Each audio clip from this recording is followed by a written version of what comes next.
Valve's Tom Giardino out with a handful of upgraded features coming to Steam in the future. During BD 2019 this afternoon, the announcement of these new upgraded features to make Steam more attractive to developers may be linked to competition from Epic Games Store. Giardino began by expressing how Valve wanted to be transparent about Steam's upcoming changes, saying that they wanted players to experience the best possible version of a game surrounded by the rich set of features and services.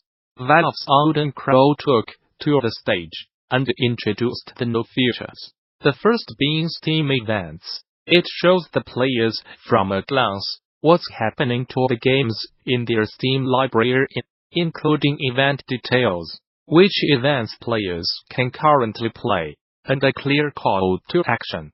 Players can also set reminders for upcoming events through the Steam client, a mobile app, personal calendar apps, or text messages. Events are shown throughout Steam, and players will see a personalized rollout page that will show game updates, live broadcasts, community events, tournaments, future events, etc. A closed beta is currently underway with a handful of select developers, with Kroll saying that Steam Events will be made available to all devs later this year.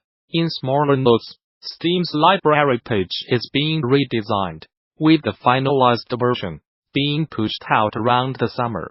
Kroll explained that the product page in the library will be changed, pulling in the aforementioned events activities. Players with a large category of games will be able to filter titles in their library and can go on to save the selection as a collection. THQ Nordic chief exec Lars Wingefors has apologized and taken full responsibility for THQ Nordic GmbH's recent attack on Internet Dive 8chan. The anonymous forum is notorious for harboring the dregs of humanity and is filled with hate speech, far-right conspiracy theorizing, and pedophilic content. Despite that fact, THQ Nordic GmbH, subsidiary of THQ Nordic AB, inexplicably chose to host an Ask Me Anything session there last week, and in a now deleted tweet that read, "We are doing an 8chan normal, and we have no idea why. Come join us," seemed almost giddy at the prospect. The decision received widespread condemnation from most corners of the Internet, and eventually brought about an apology from the company's PR and marketing director Philip Brock, who claimed he was sorry for his short-sightedness. Now, Wingefors has waded into the mire, and in an open letter offered his sincerest apologies to group employees, partners, and consumers, while condemning all of the unethical content 8chan stands for. "I take full responsibility for all of THQ Nordic GmbH's actions and communications. I have spent the past several days conducting an internal investigation into this matter. I assure you that every member of the organization has learned from this past week's events. Herequote, I take this matter very seriously, and we will take appropriate action to make sure we have the right policies and systems in place to avoid similar mistakes in the future. As a Swedish-based, fast-growing group, we firmly support equality and diversity. We are also working actively to combat discrimination, harassment, and misconduct. We are already in the process of developing new work processes, and we will accelerate this work going forward." ZeniMax has found itself on the receiving end of a trademark dispute, this time over the company's recent trademark application for the word Redfall. The resistance comes from the publisher BookBreeze, come on behalf of J. Falconer, the author of the sci-fi novel series that shares a name with ZeniMax's recent trademark application, first spotted by Gamasutra. The dispute sees the two parties wrapped up in conferences and hearings from March of this year to August 20th, and highlights just some of the complications that can spring up when filing for trademarks. It's not known exactly what name ZeniMax applied for the Redfall trademark, but with another Elder Scrolls game in the works at ZeniMax-owned Bethesda, it's possible that the company was planning to use Redfall in the name of that in-development game.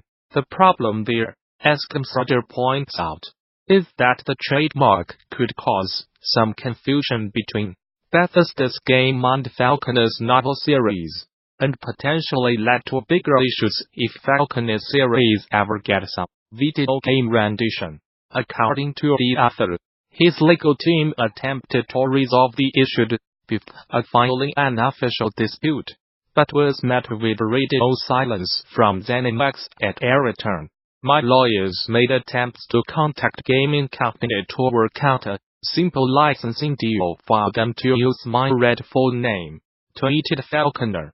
They ignored me every time. Shame. Left me no choice. All could have been avoided.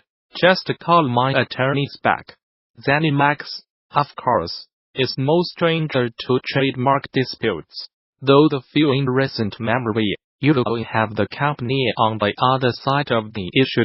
The company put pressure on the developers of the indie game first, known as Pray for the Gods, to change the name of their game to avoid confusion with Arkane Studios, Pray, and, years before that, launched an infringement against Modern, arguing that its game Scrolls infringed on ZeniMax's Elder Scrolls trademark. This interview is part of our Road to the If series. You can find the rest by clicking here. Seers Isle is a visual novel that explores player agency in the genre, casting them as an invisible character who must use choice to change her fate. Gamasutra sat down with Geoffroy Vincens, writer for the Excellence in Narrative nominated Seers Isle, on Nico Fouqué, its art director, to talk about exploring the player's role through the story of the game, as well as the complexities of telling a good story while giving players control of it. I am Geoffroy Vincens, founder and writer at Novabox, a small indie game studio focused on narrative games and located in Bordeaux, France. The core of the team is composed of 3 people working full-time. Who